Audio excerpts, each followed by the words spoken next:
بزدني علما. السلام علیکم ورحمۃ اللہ وبرکاتہ.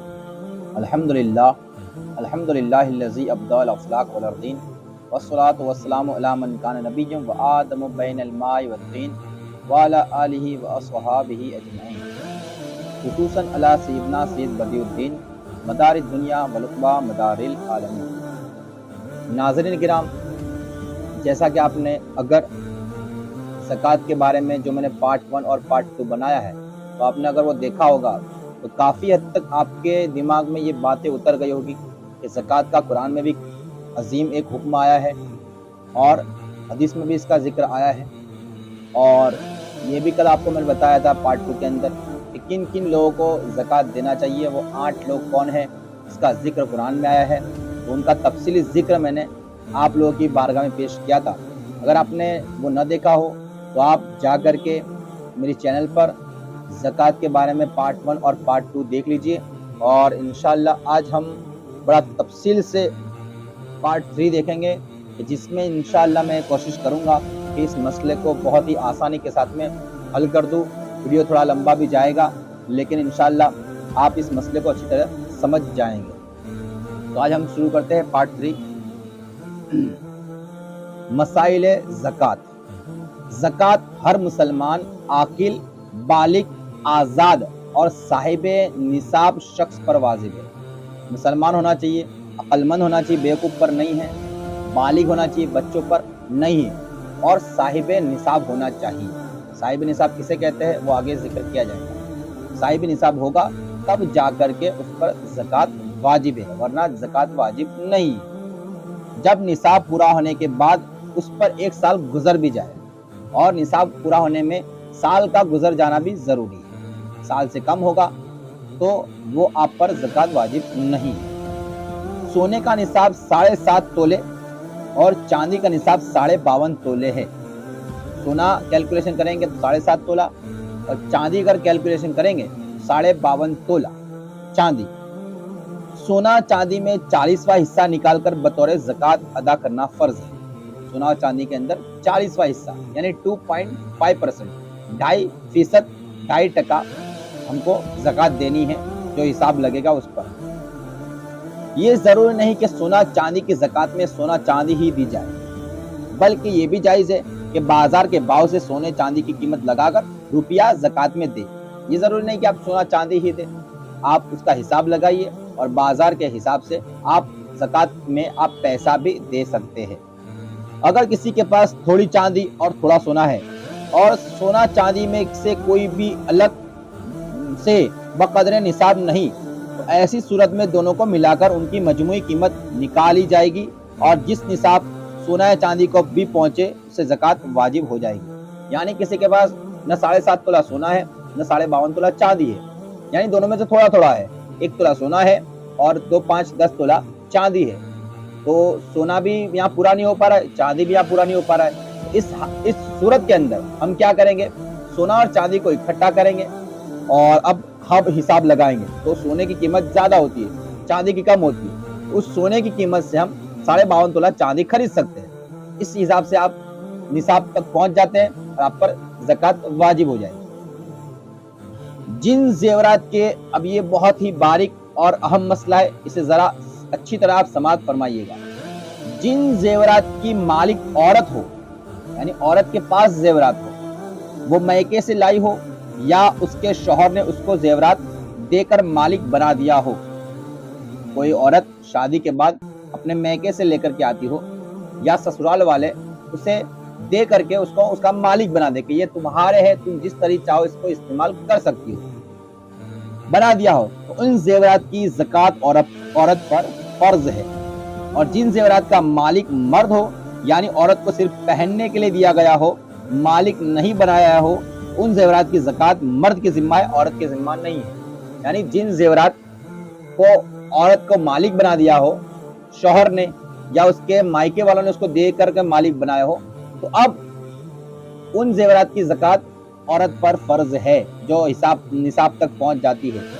2-3 تولہ کے ہوں گے تو اس سے آپ نصاب تک نہیں پہنچتے، لیکن 7.5 تولہ اگر پہنچ جاتے ہیں اور ساتھ میں کچھ چاندی بھی آپ کو ہے اگر چاندی نہیں ہے اور زیورات آپ کے 7.5 تولہ سے کم ہے تو اس نصاب کو نہیں پہنچتا ہے، لیکن چاندی بھی آپ کے پاس کچھ نہ کچھ ہے تو اب دونوں کو جوڑا جائے گا، اور اگر اس سے 7.5 تولہ سونا یا 52.5 تولہ چاندی دونوں میں سے کوئی بھی ایک کے نصاب تک آپ پہنچ جاتے ہیں تو آپ پر زکوٰۃ واجب ہے۔ ہاں اگر آپ نے اس زیورات کا مالک مرد کو بنا دیا کہ یہ زیورات میرے آپ کے حق میں ہیں، آپ اس کے مالک ہو، تو اب ایسی صورت کے اندر عورت پر زکوٰۃ واجب نہیں ہے، بلکہ اب اس کی زکوٰۃ مرد ادا کرے گا۔ اب تجارتی مال اور سامان کی قیمت لگائی جائے گی۔ تجارت کا جو بھی آپ کے پاس سامان ہے، گاڑی ہے، گھوڑا ہے، جانور ہے، کرسیاں ہے، کچھ بھی چیز آپ کے پاس جو تجارت کی ہے، کاروبار کی ہے، اس سے اگر سونے یا چاندی کا نصاب پورا ہو تو اس کے حساب سے زکوٰۃ نکالی جائے گی۔ جو بھی آپ کے پاس کاروبار کا سامان ہے اس کا حساب لگایا جائے گا، اور اگر اس کی قیمت کے ذریعے آپ 7.5 تولہ سونا یا 52.5 تولہ چاندی خرید سکتے ہیں تو آپ صاحب نصاب ہے، اب آپ کو اس کے حساب سے زکوٰۃ ادا کرنی پڑے گی۔ اگر سونا چاندی نہ ہو، نہ مال تجارت ہو، بلکہ صرف نوٹ ہو، روپے ہو، کیش ہو، تو کم سے کم اتنے روپے، پیسے اور نوٹ ہو کہ بازار میں ان سے 7.5 تولہ سونا یا 52.5 تولہ چاندی خریدی جا سکتی ہو تو وہ صاحب نصاب ہے، اور اس شخص کو نوٹ اور روپے پیسوں کی زکوٰۃ کل 40واں حصہ نکالنا فرض ہے۔ اس کے پاس سونا بھی نہیں ہے، چاندی بھی نہیں ہے، اور کاروبار کی کوئی چیز بھی نہیں ہے، لیکن ہاں اس کے پاس کیش ہے، اور اتنا کیش ہے کہ جس کے ذریعے سے وہ 7.5 تولہ سونا خرید سکتا ہے یا 52.5 تولہ چاندی خرید سکتا ہے، تو اب وہ صاحب نصاب ہے۔ اب اس کو اس مال کا 40واں حصہ یعنی 2.5% کے حساب سے زکوٰۃ نکالنی پڑے گی۔ اگر شروع سال میں نصاب پورا تھا اور آخری سال میں بھی نصاب پورا رہا، درمیانے سال میں کچھ دنوں میں مال گھٹ کر نصاب سے کم ہو گیا، تو یہ کمی کچھ اثر نہ کرے گی، بلکہ اس شخص کو پورے مال کی زکوٰۃ دینا پڑے گی۔ مال آپ کا شروع سال کے اندر نصاب کے برابر تھا، آخری سال کے اندر بھی نصاب کے برابر تھا، بس بیچ میں کچھ ٹائم کے لیے مال آپ کا نصاب سے کم ہو جاتا ہے، تو وہ کمی کوئی مطلب نہیں رکھتی، آپ صاحب نصاب ہوئے، اب آپ کو اس کی زکوٰۃ ادا کرنی پڑے گی اس کے حساب سے۔ روپے پیسوں کی زکوٰۃ میں روپے پیسے ہی دینا ضروری نہیں، بلکہ جتنے روپے زکوٰۃ کے نکلتے ہیں اگر ان کا غلہ یعنی اناج، کپڑا، کتابیں یا کوئی بھی سامان خرید کر مستحق کے زکوٰۃ کو دے تو زکوٰۃ ادا ہو جائے گی۔ یہ ضروری نہیں کہ آپ پیسہ ہی دیں، آپ اناج دے سکتے ہیں، کپڑا دے سکتے ہیں، آپ اسکول کی کتابیں وغیرہ دے سکتے ہیں، دوائیاں لا کر کے دے سکتے ہیں، الغرض ہر جائز طریقے سے اس کی مدد کی جا سکتی ہے، زکوٰۃ کے پیسوں سے آپ کی زکوٰۃ ادا ہو جائے گی۔ کرایہ اٹھانے کے لیے دیگے، اب جو سامان تجارت کا ہے اس کا کچھ ذکر کیا گیا ہے کہ کرایہ اٹھانے کے لیے دیگے، موٹریں، بسیں، ٹرک، اسی طرح دیگے، دریا، گدے، کرسیاں، میزیں، پلنگ، مسہریہ یا کرایہ اٹھانے کے لیے مکانات اور دکانوں سے حاصل شدہ آمدنی اگر بقدر نصاب ہو اور اس پر سال گزر جائے تو پھر اس پر بھی زکوٰۃ واجب ہوگی۔ آپ کوئی کاروبار چلاتے ہیں، جیسے کہ ڈیکوریشن والے ہوتے ہیں، ان کے پاس کرسیاں، ڈیگ ہے، چٹائیاں، دریا، یہ سب سامان ہوتے ہیں، ان سامان کا اگر وہ کرایہ لیتے ہیں، اس کرایے کی جو آمدنی ہوتی ہے، اگر وہ آمدنی آپ کے پاس پڑی ہے اور اس پر سال گزر گیا، سیونگ ہے آپ کے پاس، آپ نے خرچ کر دیا تو نہیں، لیکن آپ کے پاس سیونگ پڑی ہے وہ آمدنی اور اس پر سال گزر گیا، تو اب اس پر آپ کو زکوٰۃ نکالنی پڑے گی۔ اگر سال نہیں گزرا ہے تو کوئی زکوٰۃ نہیں ہے، لیکن سال گزر گیا تو اس پر زکوٰۃ نکالنی پڑے گی۔ جو ابھی تجارت کا آپ کا سامان ہے، اس سے جو بھی آپ کی آمدنی ہوتی ہے، اس آمدنی کی آپ کو زکوٰۃ دینی ہے، چیزوں کی نہیں۔ اب دوسرا، میاں بیوی ایک دوسرے کو زکوٰۃ نہیں دے سکتے۔ یوں ہی کوئی شخص اپنے والدین کو اور اوپر تک اور اپنی اولاد کو نیچے تک زکوٰۃ، عشر، فطرہ اور فدیہ، کفارہ کی رقم یا انہی کی طرح کوئی چیز وغیرہ نہیں دے سکتا۔ ان کے علاوہ غریب رشتہ داروں مثلاً بہن، بھائی اور ان کی اولاد، چچا، پھوپھی، ماموں، خالہ اور ان کی اولاد اگر غریب اور مستحق ہو تو تو ان کو زکات اور عشر، فطرہ، فدیہ وغیرہ دینا 2 گنا ثواب ہے۔ اول فرض ادا کرنے کا، دوم صلہ رحمی کا اور رشتہ داری کا لحاظ کرنے کا، جبکہ یہ تسلی ہو جائے کہ یہ شخص غریب اور مستحق ہے، اس کو بقدر ضرورت دے دے۔ دیتے وقت یہ بتانا ضروری نہیں کہ زکات اور عشر وغیرہ ہے، بلکہ نہ بتانا بہتر ہے تاکہ اس کی عزت اور نفس مجروح نہ ہو۔ یعنی کوئی میاں بیوی ایک دوسرے کو زکات نہیں دے سکتے۔ اسی طرح کوئی بندہ اپنی اولاد کو اور آخر تک اولاد کی اولاد، اپنے نواسے، اپنے پوتے، ان کو زکات نہیں دے سکتے۔ دوسرے اپنے والدین میں، اپنے ماں باپ کو، دادا دادی کو، نانا نانی کو، یہاں تک کہ اوپر تک جو اپنی اصل ہے انہیں، اور اپنی فرع یعنی اپنی آنے والی نسلیں، انہیں ہم زکات نہیں دے سکتے۔ ہاں، بہن، بھائی، پھوپھا ہے، ماموں ہے، خالو ہے، یہ ان لوگوں کو آپ زکات دے سکتے ہیں، اور انہیں زکات دینا بہتر اور افضل ہے، اور 2 گنا ثواب ہے۔ ایک تو آپ کا فرض ادا ہو گیا، اس کا ثواب ملے گا آپ کو، اور دوسرا صلہ رحمی کہ رشتہ داری آپ کی چلتی رہے گی، اس کا بھی آپ کو ثواب ملے گا۔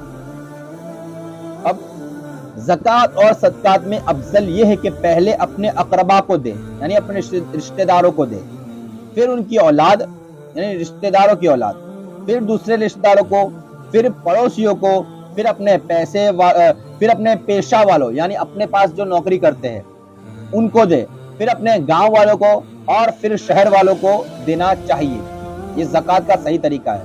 آپ کے رشتہ دار ہے پہلے، پھر دور کے رشتہ دار ہے آپ کے، پھر آپ کے پڑوسی ہے، اور آپ کے رشتہ دار کی اولادیں ہیں، اور اس کے بعد آپ کے محلے والے ہیں، پھر اس کے بعد آپ کے جو ساتھ میں کام کرنے والے ہیں، آپ کے ماتحت میں جو کام کرنے والے ہیں وہ ہے، آپ کے گاؤں والے ہیں، پھر آپ کے شہر والے آتے ہیں جنہیں ہمیں سے پہلے زکات دینا چاہیے۔ یہ بات آپ کو ذہن میں آ گئی کہ زکات کنہیں دینی چاہیے، تو سب سے افضل اور سب سے صحیح طریقہ ہے۔ اب کچھ ضروری مسائل ہے جو کچھ لوگوں نے سوالات پوچھے ہیں، ان کے اچھے جوابات ہے جس سے ہمارے علم میں اضافہ ہوگا، وہ میں آپ لوگوں کی سماعتوں کے حوالے کرتا ہوں۔ کن کن چیزوں پر زکات فرض ہے؟ فیکٹری، مشینوں، نہ زمین پر، فقط تیار شدہ مال کی مالیت پر زکات فرض ہے۔ یوں ہی اس کی رو مٹیریل یعنی خام مال کی مالیت پر بھی زکات فرض ہے۔ اگر آپ کے پاس فیکٹری ہے، آپ کے پاس فیکٹری میں مشین ہے، یا آپ کے پاس زمینیں ہیں، تو ان چیزوں پر زکات نہیں ہے، بلکہ ان سے جو مال نکلتا ہے اس پر زکات ہے، اور اس کا جو رو مٹیریل ہے یعنی جس سے وہ مال تیار ہوتا ہے تو ان پر زکات ہے۔ باقی فیکٹری پر یا اس کی مشینوں پر کوئی زکات نہیں، زمین پر کوئی زکات نہیں، زمین پر جو پیدا ہوتی ہے اس پیداوار پر زکات ہے۔ مکان یا دکان کی مالیت پر زکات نہیں۔ ہاں، اگر اس کا کرایہ آتا ہے تو باقی مال کے ساتھ وہ بھی شامل ہو جائے گا۔ پھر اگر حد نصاب تک ہے تو سب پر زکات واجب ہوگی، ورنہ نہیں ہوگی۔ آپ کے پاس مکان دکان ہے تو اس کی مالیت پر کوئی زکات نہیں ہے۔ ہاں، اس سے کرایہ جو آتا ہے، مکان آپ نے دیا ہوا ہے کرایہ پر تو اس کی جو انکم آتی ہے وہ، دکان آپ نے دی ہوئی کرایہ پر تو اس کی جو انکم آتی ہے وہ، اس کو اپنے دوسرے سامان کے ساتھ میں ملایا جائے گا، سونا چاندی اور روپے کے ساتھ میں ملایا جائے گا، اور اگر یہ تمام مل کر کے نصاب تک پہنچتے ہیں تو اب اس پر زکات واجب ہے۔ اگر نصاب تک نہیں پہنچتے تو کوئی زکات واجب نہیں۔ گاڑی اگر گھریلو یا کامرشل استعمال کے لیے ہو، پرسنل استعمال کے لیے، تو اس پر زکات نہیں۔ اس کی آمدنی کو باقی مال کے ساتھ جمع کریں گے اور نصاب ہوا تو اس کے حساب سے زکات ہوگی، ورنہ نہیں۔ گاڑی اگر اپنے پرسنل استعمال کے لیے ہے اس پر زکات نہیں ہے، لیکن کرایہ پر آپ نے دے رکھی ہے یا اس سے کرایہ آتا ہے تو اس کو باقی مال کے ساتھ ملایا جائے گا، اور اگر حد نصاب تک پہنچ جاتا ہے تو اس پر زکات ہے، ورنہ نہیں ہے۔ ہاں، اگر گاڑیوں کی خرید و فروخت کرتا ہے، یعنی کوئی شو روم ہے گاڑیوں کا آپ کے پاس، مثلا اپنا شو روم ہے اور گاڑیاں اس کی اپنی ملکیت کی ہے، یعنی خود اس کا مالک ہے گاڑیاں، اس کا پیسہ لگا ہوا ان گاڑیوں کے اوپر، کوئی لون وغیرہ نہیں ہے، تو یقیناً یہ مال تجارت ہے، یعنی یہ کاروبار ہے، یہ دھندے کی چیز ہے۔ ان کی مالیت پر مقررہ شرائط کے تحت زکات فرض ہوگی، واللہ تعالی عالم ورسولہ۔ جو گاڑیاں ہے ان کی قیمت طے ہوگی، اور اگر وہ حد نصاب کو پہنچتے ہیں تو پھر اس پر بھی زکات ادا کرنی پڑے گی، کیونکہ وہ تجارت کے لیے ہے، آپ کے استعمال کے لیے نہیں ہے، آپ اس کا کاروبار کرتے ہیں، اس سے آمدنی آتی ہے، اس لیے اس پر زکات ہے۔ آپ کی ملکیت میں جتنا سرمایہ ہے، خواہ نقد